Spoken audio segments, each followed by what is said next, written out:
Improving at chess becomes exponentially harder as you climb up the rating ladder. So much so that it took me under 5 years to go from 1500 all the way to 2200 at master level, and then more than 6 years to go from that to 2400 and cross the IM title, which I currently have. In order to achieve the international master title in chess, you need three outstanding performances in chess tournaments, also known as IM norms. So after 6 years, you can imagine what it felt like to have thought I finally made my last norm, my final bit of effort in order to achieve the international master title, and then realize I have to start all the way from scratch. This is exactly what happened to me in the Grenke Chess Festival of 2025. Okay, let's get this party started.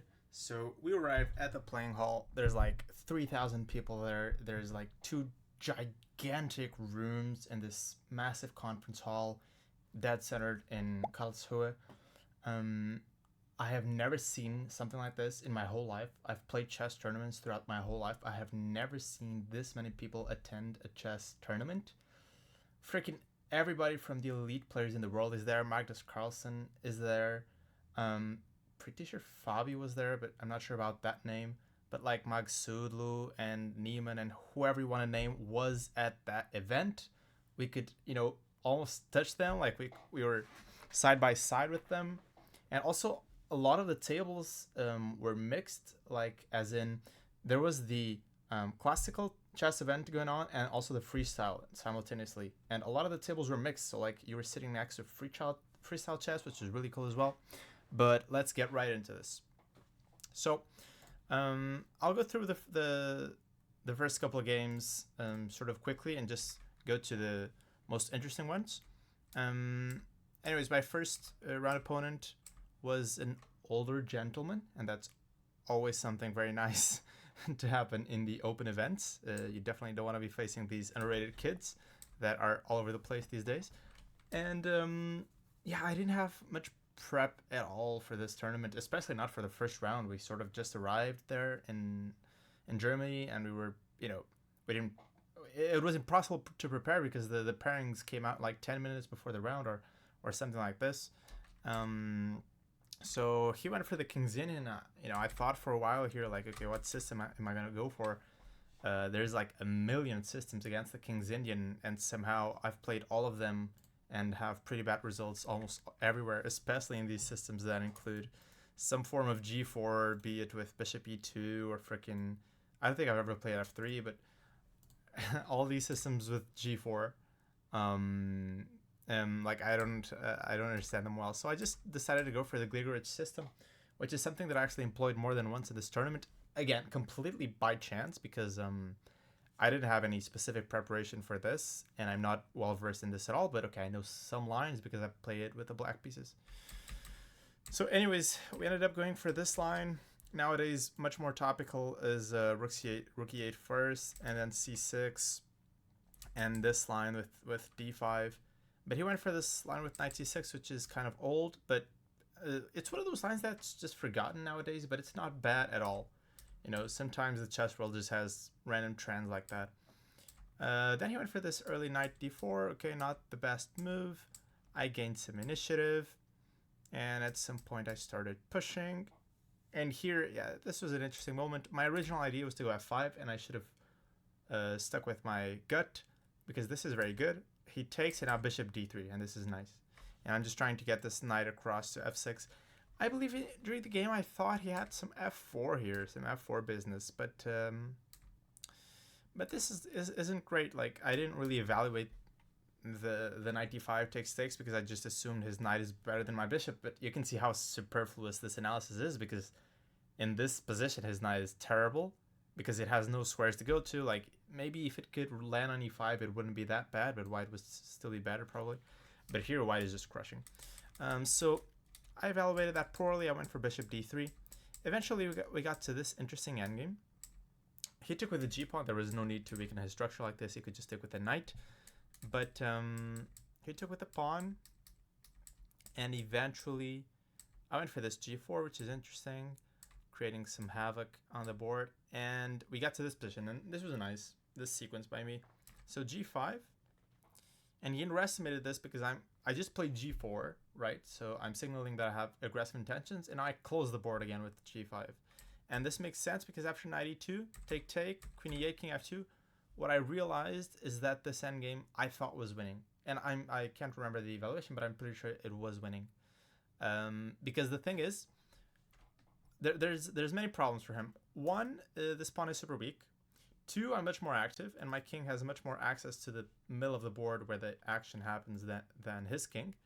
Thirdly, I'm able to create this outside passed pawn, which is super important in the endgames, creating the outside passed pawn. And finally, I also have some ideas of creating another passed pawn here with this push later down the road. So he pretended that he didn't want to go for the endgame for a while, and then he proposed it again. King e3, king f7, h5, nice little deflection. If he takes, which he did, knight f5. Yeah, one thing about these bishop versus knight endgames is that it's almost always good for the bishop when there's pawns on both flanks. And here again, the outside passed pawn just completely decides the outcome of the game. So he goes d5, and now a nice final move, b4, just completely shutting down his structure and paving the red carpet for my king here to walk inside. And he just resigned, which is very picturesque, very gentlemanlike. Like if I was playing a kid, by no means would he resign in this position. Maybe even come up with some annoying tricks. But yeah, back in the day, I guess they really resigned in these kinds of positions. Okay, so the next game wasn't interesting at all. I'm going to skip through it rather quickly. I saw my opponent always play the London system. I decided to play this thing that it's sort of what Gawain Jones recommends, but I didn't play the correct move order. I mean, it didn't make too much of a difference here. Black is completely fine. And here, basically, it came down to this one moment where what I did is fine. I played d5, but it leads to too many simplifications, and I could have kept more pieces on the board by trading knight f8 and queen c8, and eventually here, yeah, I mean, even here, I believe I saw this and I thought, I reckoned it was too drawish, but I have some winning chances here because the structure is somewhat in balance, and he's got this weakness on d4. His pawns are not very strong. His bishop is kind of iffy, but of course it's still kind of warring. I mean, I decided to go for this, hoping he would mess up in the complications, but there really aren't that many complications. And eventually we just traded down to this position and made a draw very soon. Okay, so that wasn't so interesting. Now, in this next game, I got really lucky. So I was playing this this kid that's 2187 from Georgia, and basically my level of prep in this tournament and was just hideous. Well, not in all games, but definitely in some of them. And this was one of them because I played this Kramnik line here in the King's Indian, which I quite like. Nowadays they play differently. I mean, they still go for this line with bishop b7, but I believe more common nowadays is this bishop a6, which is also like a huge brick barrier that's hard to overcome. But this old line, again, it's another example of these where like the old line is seen as subpar just because it's old, but it's still perfectly good. I mean, nowadays with the way theory evolved, the thing is that there's just so many good lines you can pick from, so anything is playable. Anyways, I decided to go for this rook e1. Okay, so the idea is black is sort of waiting for knight c3 to get knight e4 in, so rook e1 is sort of a waiting move. Very recently, maybe in the Bundesliga or somewhere, I saw someone play rook e8 in this position, which is funny. But other waiting moves include like a5. What else? There's also knight e6, which is a bit funky. And then there's more normal moves like d5, sorry, for black, like d5, c5. Also, if you play these positions by any chance, I'm really fond of this gambit with d5 that I'm going to play someday when I get my joy back from playing 1d4, because I'm sort of semi-retired from that now. But this gambit is really nice. I'm pretty sure this was one of those games back in the day of AlphaZero versus Stockfish. maybe even more than one. Oh, we have a cat cameo.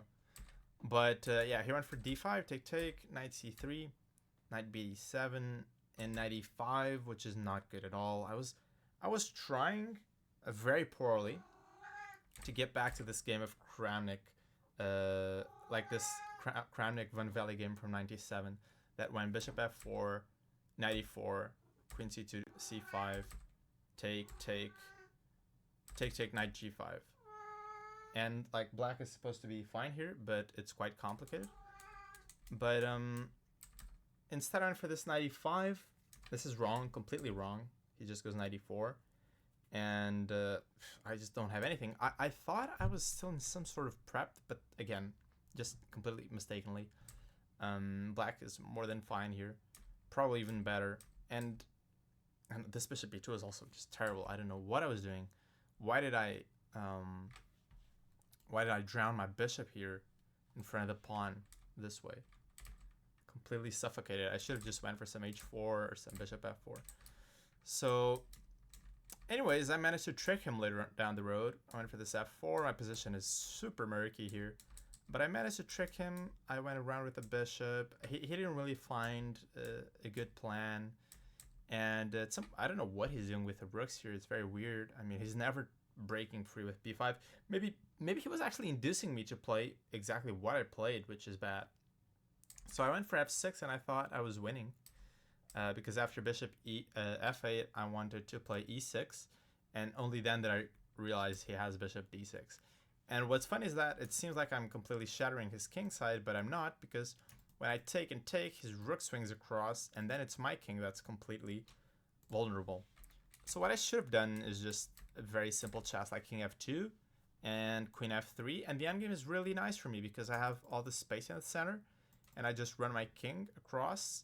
If it can go all the way, I'll even score a touchdown on black's camp, but this was bad. And now my structure is absolutely disgusting again. But as I said, I managed to trick him here with some stuff. He played this f6, which is bad. I think we were in some sort of time trouble here. And he missed this rook a7.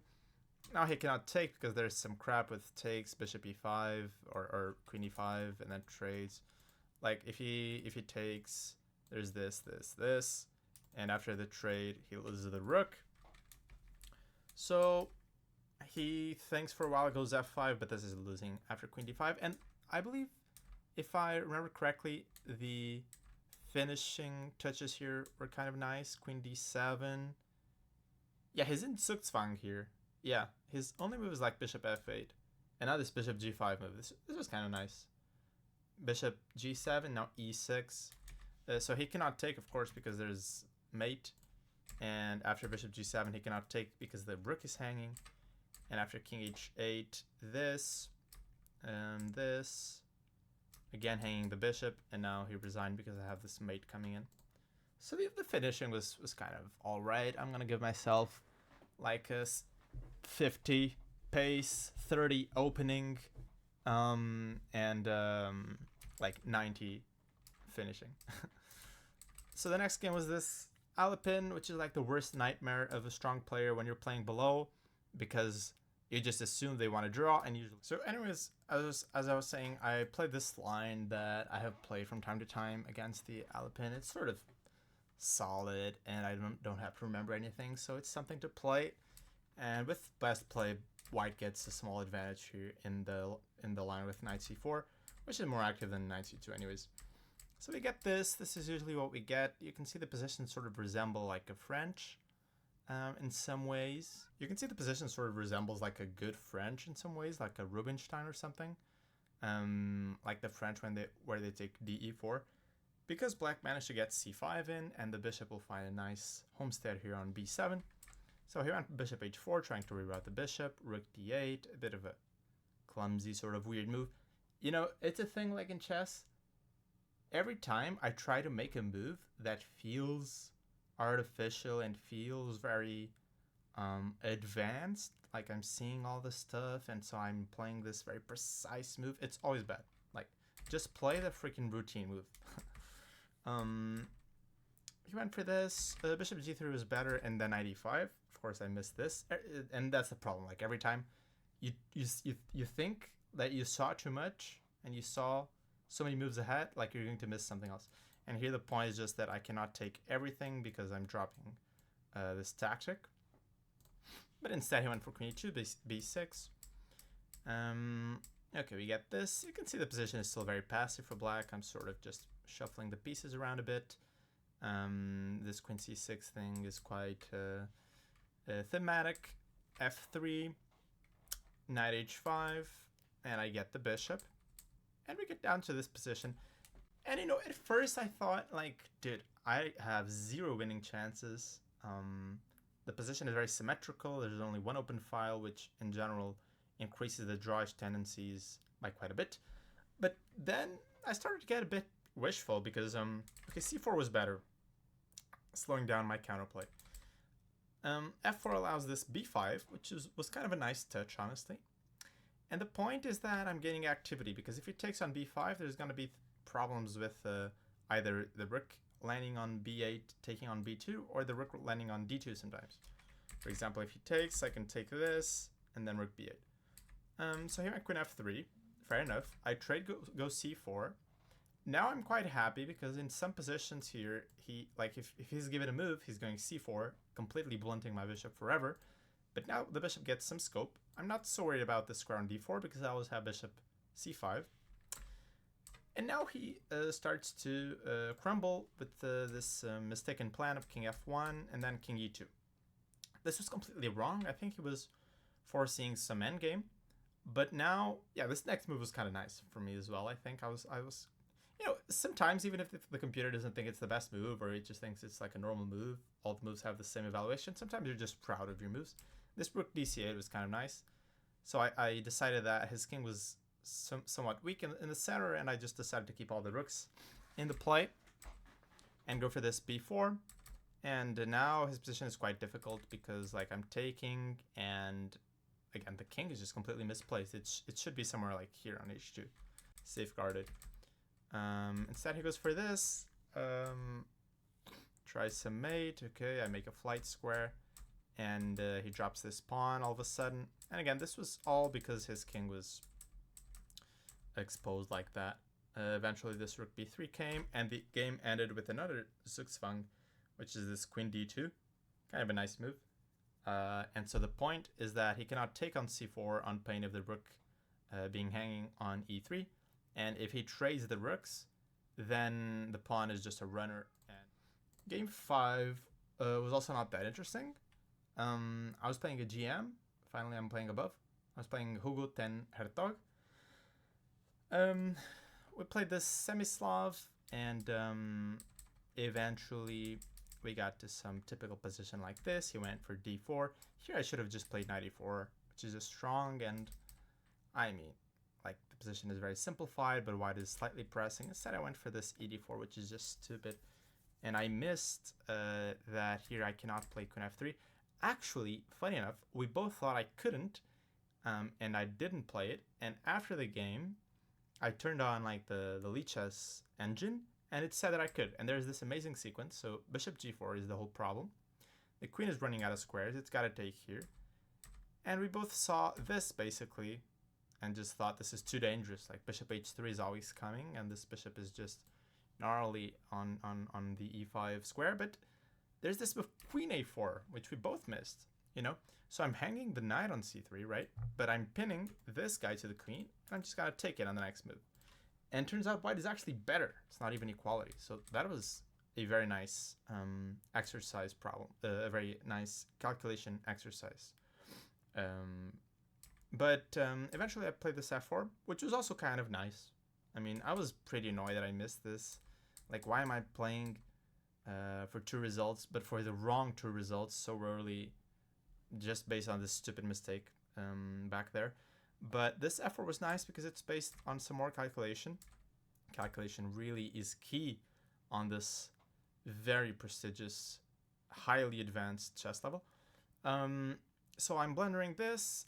My intention is not to take back, because he gives this check, takes the pawn, then takes the bishop. Instead, my point is to do this bishop f2. Now there's a couple wrinkles here. So if queen f4, I take. And now he's got to build out with the draw. And we both saw that he could make this very funny looking draw because somehow, like king h2 always blunders queen e5. So I have to do this, and it's just a threefold. But he played for more with queen g4, which I expected. And now bishop h7 is the point. So I'm just clearing the third rank, and I take here. Okay, so we got to this position.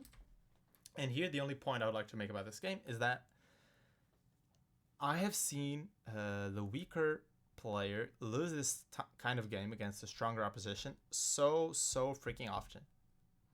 And so my piece of advice for you guys and for myself as well is that when you get to such a situation where it is clear that the game is roughly level, but black is the only one pressing. Why? Because this pawn on f4 stands horribly bad. Like if it were on f2, probably white is slightly pressing, or maybe even more than slightly. But with the pawn here, that just makes the square like an outpost for the knight, which he can cement with f5. It makes the bishop a bad piece. It's got nowhere to go, nothing to do. And white's coordination, and also the king is somewhat vulnerable. So this is sort of what we call white as being symbolically worse. Like the evaluation of the computer is going to be equality, but it's harder to play for white. So I take these situations with the utmost respect, okay, and the utmost consideration, and I give my all to really find a clean way to make a draw, okay. So I'm not gonna just play some routine moves and just go into autopilot like, okay, this looks all right. No, I'm calculating, I'm seeing stuff like I really want to make the draw, and I was happy that I managed to do it. So I started with this move f5, which is kind of random. But I'm physically preventing him from cementing his knight with f5. And then this rook d4 move, okay? And the idea is fully concrete. Everything here is concrete. So he goes knight e3, and then bishop g5 was my point. So knight f5, rook d5. Again, all very concrete and forced. Well, it's not like the moves were not all forced, but I had seen this line. And now, funny enough, his knight is sort of trapped, right? Because if knight e7, this is funny, he even loses because I take and go rook h5.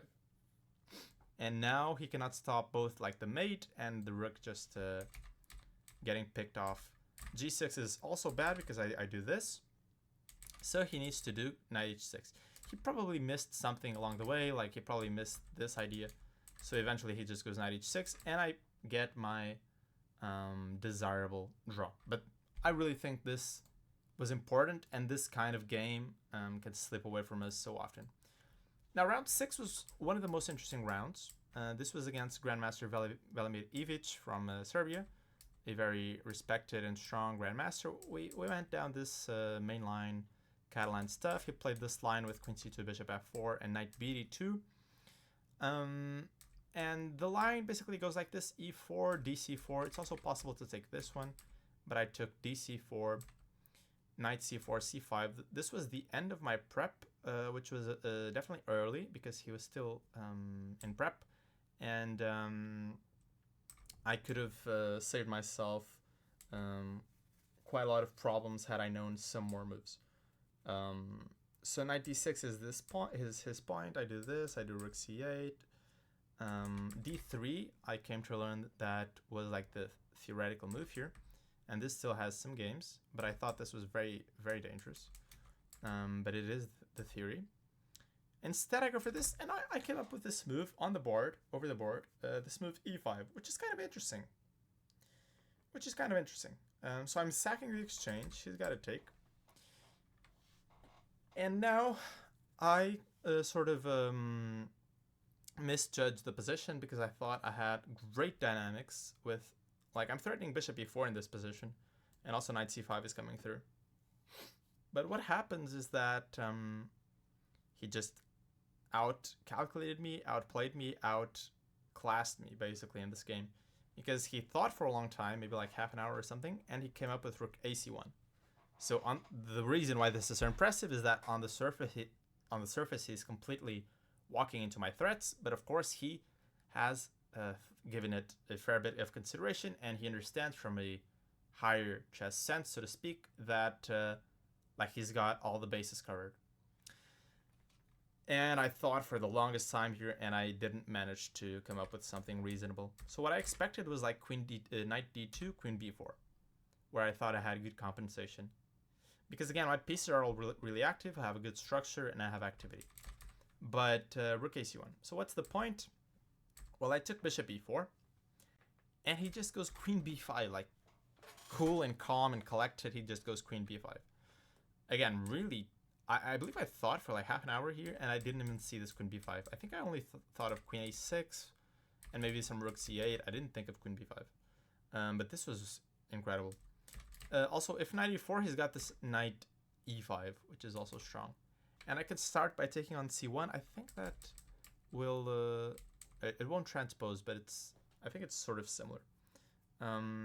So queen b5, and now the problem is just that this pawn is hanging, and somehow my coordination is not great. I have some problems along the back rank, and yeah, I quickly collapse here.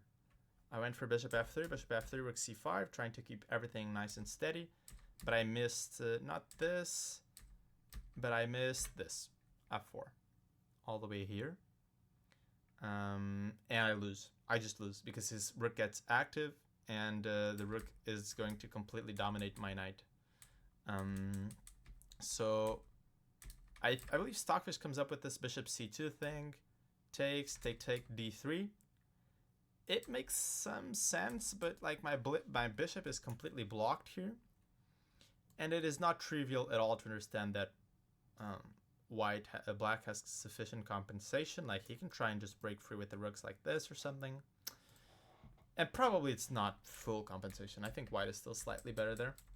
But okay, we went down this rabbit hole, and here white is just completely winning. I tried to make a bit of a mess out of this. Also, there was no time control on move 40, so you can freely try and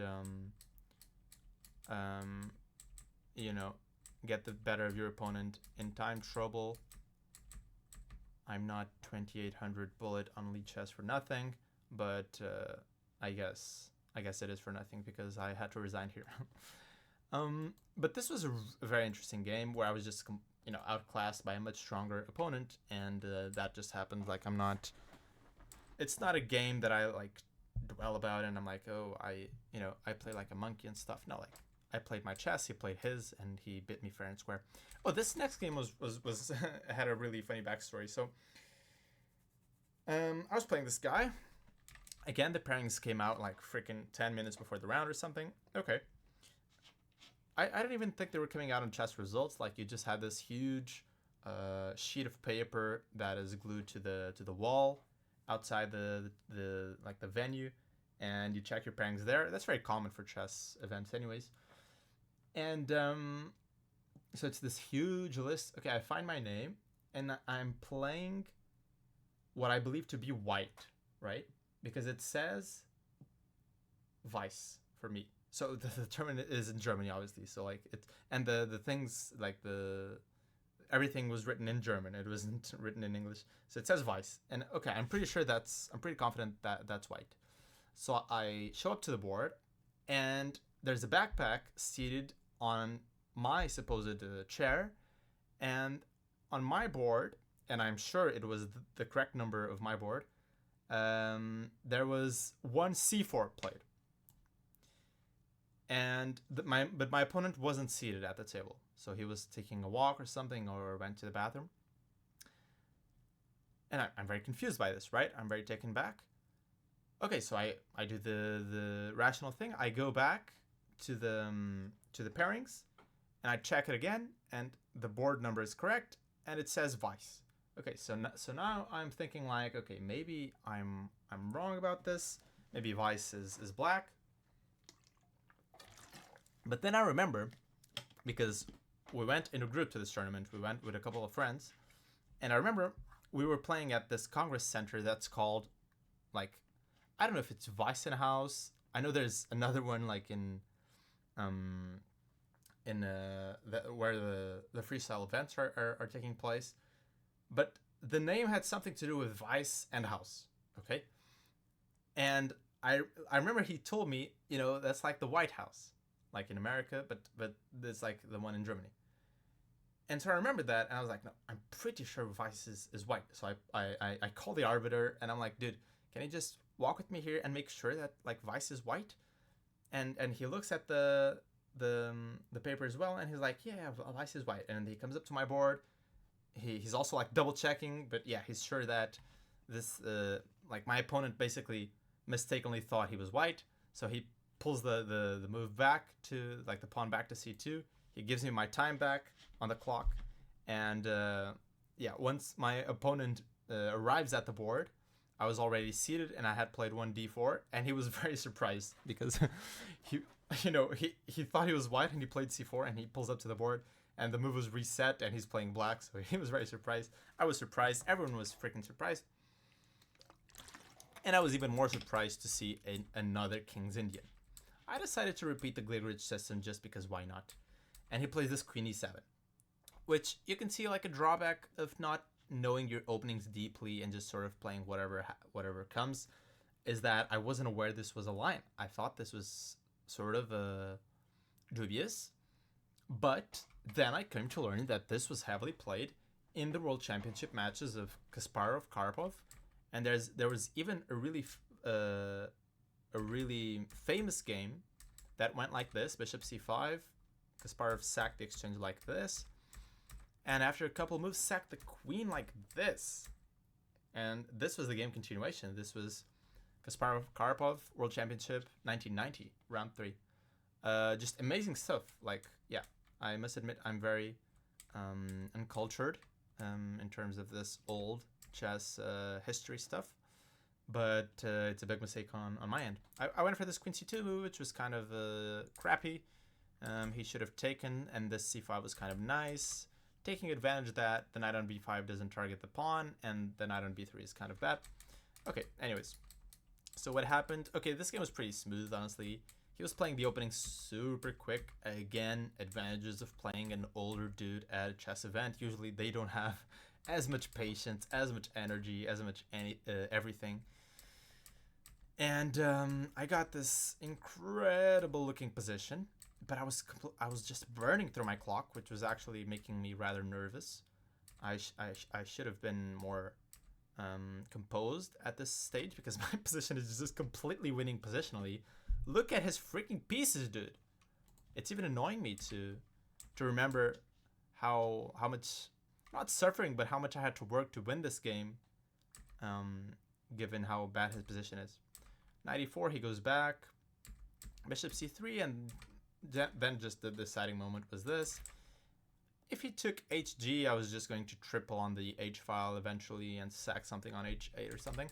He played fg, which allows this nice tactical shot, f6, and then this knight g5, which is not too hard to calculate. The knight gets in. Okay, if he takes it, queen g6. I saw a funny mate here, or yeah, king f8, and now this rook h8. Yeah, it's not mate, but I bring this second lady into the board. That's kind of pretty.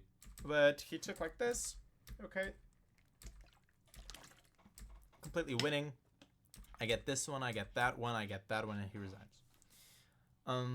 Yeah, very smooth game overall. I should have just managed my time a bit better.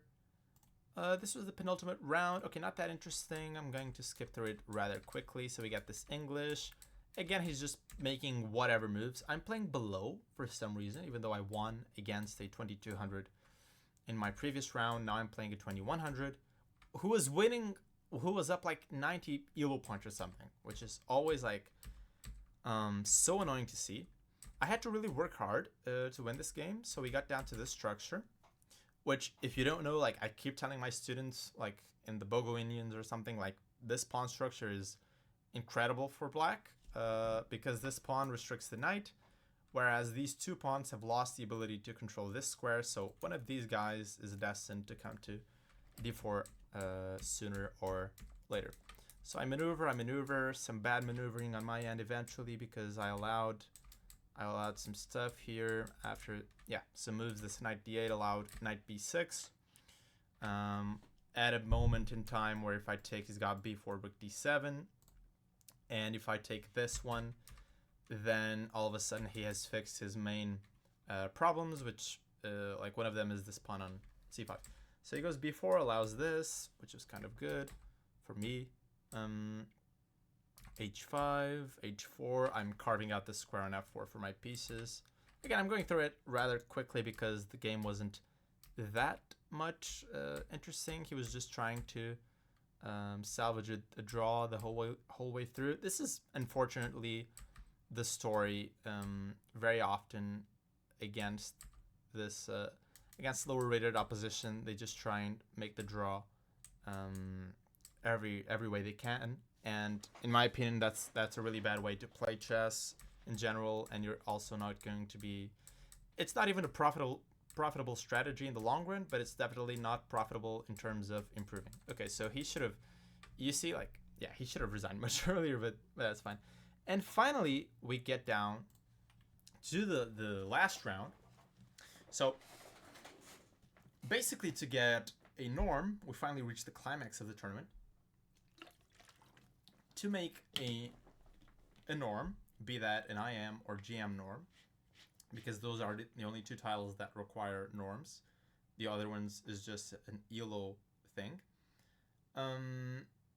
So there's a lot of criteria that go into this, but the main one by far is your performance. Okay, so the performance is something that is calculated round after round for each player, and it appears like on chess results right next to your ELO change. So like, you know, the ELO change represents how much ELO you're gaining or losing at a given moment in a chess tournament, and right besides that is the performance, which is an indicator theoretically of how, like, what level you are displaying with your results at that tournament.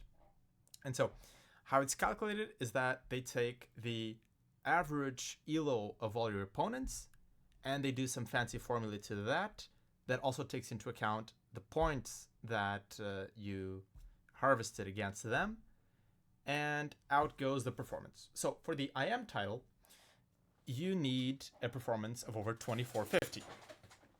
And so by the time you get to the last round, it's very common that people are pulling out their calculators and or calling their arbiter friends and sort of making sure, like, whether or not it's very common that people are pulling out their calculators and calculating, like, if whether or not they need to win or draw, or even sometimes ideally lose the last round in order to make the norm.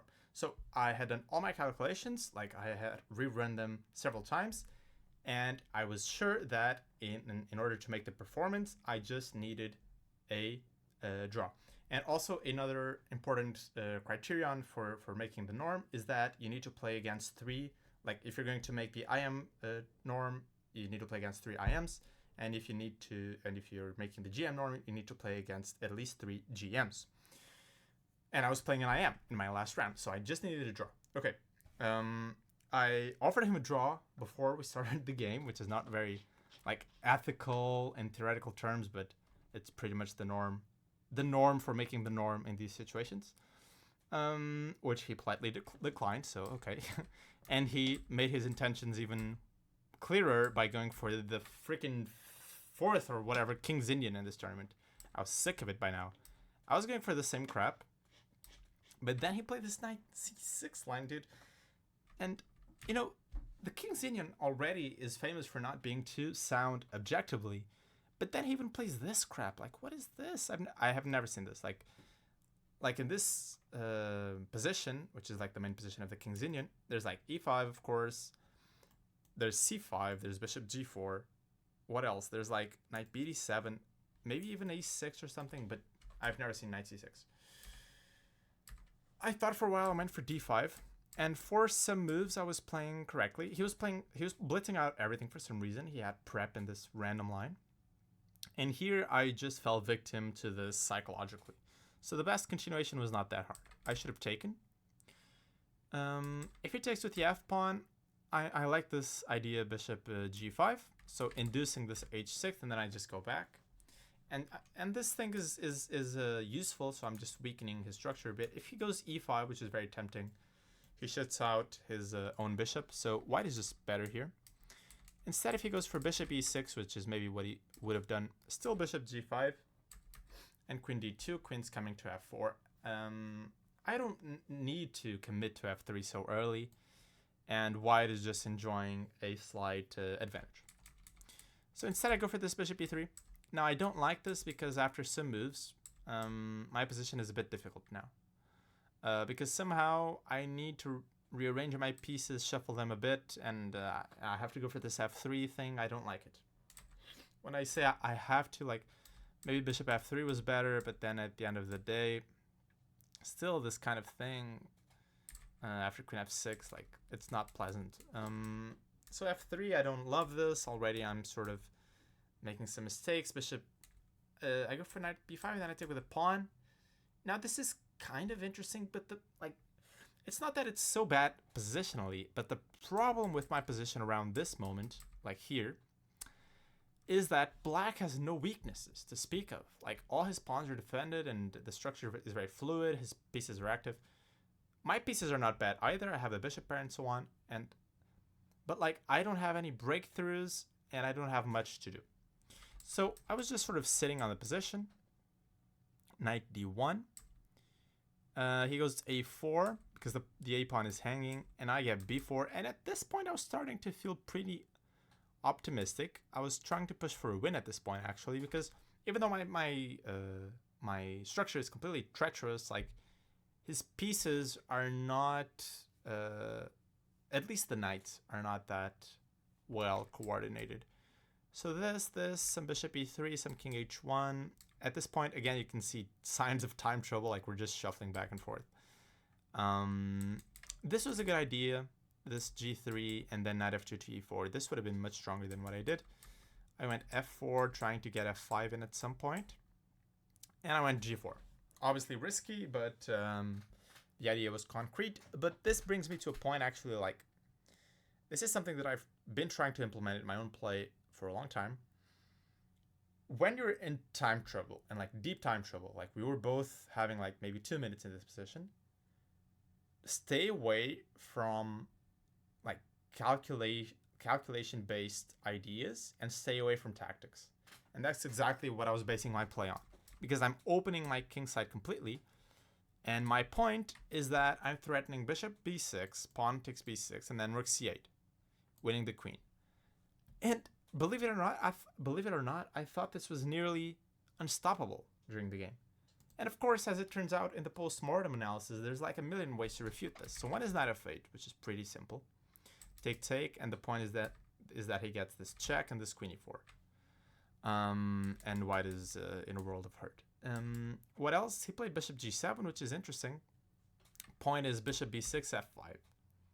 Also for him, like, the advice is extended to him, like, he shouldn't be calculating in such positions in time trouble. So we get this, and I won a pawn, I believe, like 3, 5, 2, 4. His structure is pretty bad as well. My only problem is the king, and it's not that easy to make it go away, right? So best was knight e3 or bishop f2, for example, and bishop g3 and knight e3. And then my king can come to g2 if need be. I'm probably threatening some f5 now, and I'm completely fine, playing for a win. Instead, I go king g2. I mean, I can't really blame myself for this in time trouble. But now after knight f6, the position is very annoying. Very freaking annoying.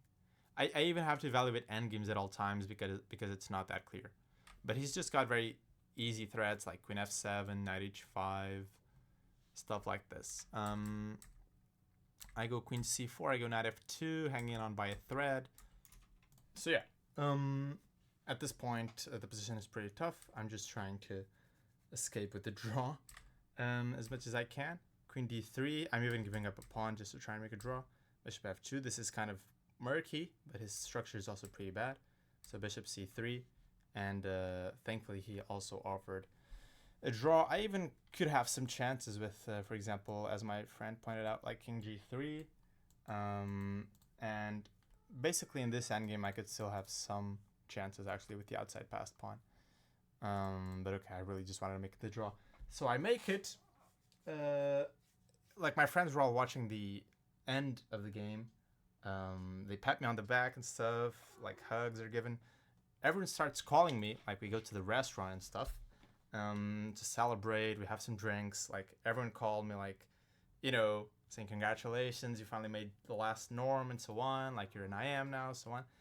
Um, you know, people from the federation are texting me like, can we publish the news article yet? Like that you made IM. And I'm taking all these calls and stuff, and then the prize ceremony comes after dinner, and I'm sitting there, with this smile that I can't wipe out my face, and I'm waiting for them. I'm literally waiting for them to call out my name, because that's what they usually do in these tournaments. They call out your name and give you this piece of paper that represents that you've made a norm. And I'm waiting for them to call me, and then I check my phone, and an arbiter from Portugal, who's like a friend of mine, texted me saying that, dude, I was just looking at your tournament. Aren't you missing a titled player? And I was like, what do you mean? I already played 3 IMs. And he's like, no, not IMs, but overall titled players. And I'm like, what the heck are you talking about, dude? And he goes, so basically you need to play against 5 different titled players, like on top of the 3 IMs. 5 players need to be titled, no matter what the title is. And those 3 IMs also count towards that. So you need basically 2 other titled players. And even though I played against the average ELO, like more than the minimum required average ELO, I didn't play against enough titled players. I had only played against 4 titled players overall, even though I played against 2200s, 2100s, so many of those. But they didn't have a title, not even CM, not even anything. And so they finish, they wrap up the prize ceremony, and lo and behold, they didn't call out my name.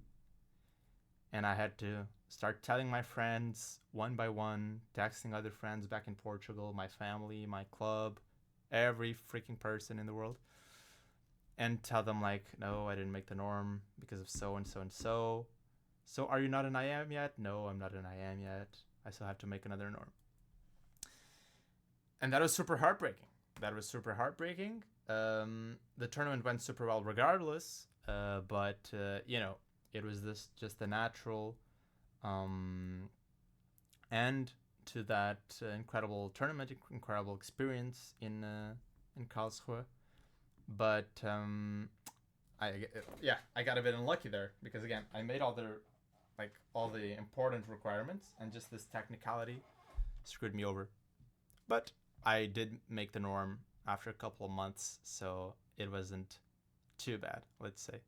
But the general excitement from making IM again was not the same as it was like the first time around there in Germany. Anyways, guys, that's going to be it for me today. A very fun story, a bit of a longer video, but I'll see you guys soon with more content, and I hope you enjoyed this video. If you did, please drop a like and comment down below what you thought, and I'll see you guys soon. Peace out.